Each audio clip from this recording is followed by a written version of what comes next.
Even though we're in between seasons on the family business, it continues to be my favorite show right now. And I'm going to tell you why in this video. For starters, I can tell you one of the reasons is because the show holds a lot of star power. Carl Weber has carefully and strategically selected the perfect cast to deliver his story. The cast is star-studded and it's perfect. Season 4 of the family business ended with Elsie being rescued from Fresh Meadows by his wife and family. And speaking of family, you can probably tell that someone is notably missing from the thumbnail. It's Junior, and we saw at the very end of season 4, Junior learned that his family is not who he thought they were, literally. Junior had just been promoted within the family business, and this promotion would have marked his first encounters ever at the table, right? For years, it's always been Orlando and LC, and now it's his turn. But we know that the news that came at the end of the season may have set off a sequence of events that may cause some major delays with him sitting at his father's table.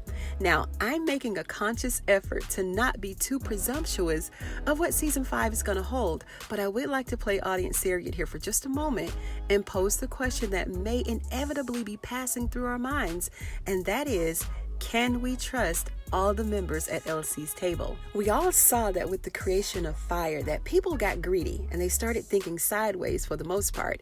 And I'll bet money on the fact that there's going to be another situation that will keep them all suspicious of each other. Not only did fire expose their true colors, but also with the firing of Harris, it peeled back a lot of layers on some of these characters, right? The only member of the table who's exhibited loyalty, in my opinion, was Senior Cruz. And he wanted to hire Harris too, but he respectfully spoke with Orlando first. And when Orlando advised him not to do it, he rescinded. He didn't pursue it at all after that, right? And the fact that he even went to Orlando in the first place was admirable to me.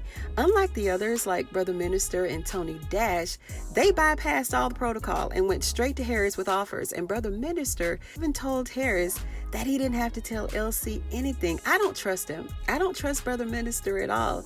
Another reason why I love this show is because they acknowledge loyalty, right?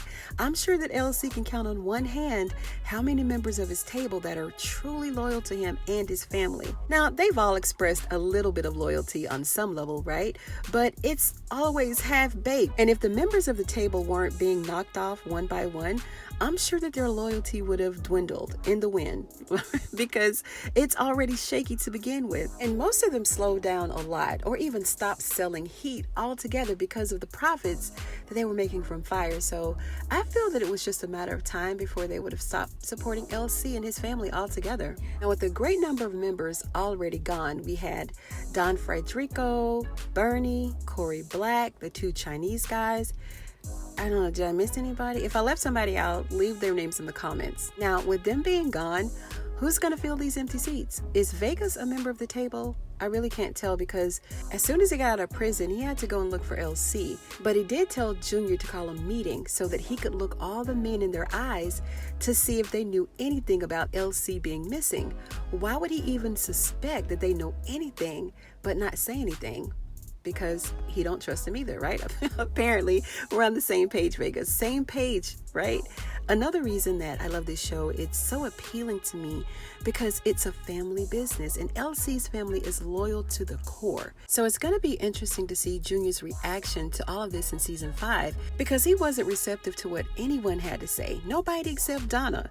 And why he didn't give her some of that energy is beyond me because she had every opportunity to tell him, just like Chippy and LC did, right? They be holding on to some good secrets, don't they? And none of this would have came out if Larry wouldn't have forced it out of Donna to say something. Do y'all think that LC would consider having Larry sit at the table?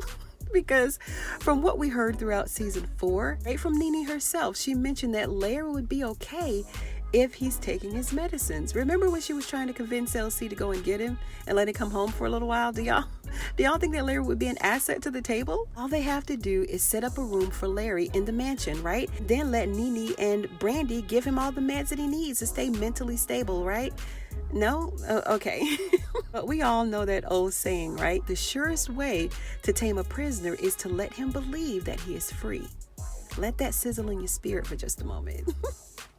Thank you so much for tuning into this episode of Ruthless TV, you guys. Don't forget to like this video. If you like the video, give it a thumbs up. You know I'd appreciate it. And if you're a fan of the family business, go ahead and subscribe to the channel for more videos just like this one. Thanks once again, you guys, and I'll see you on the next one.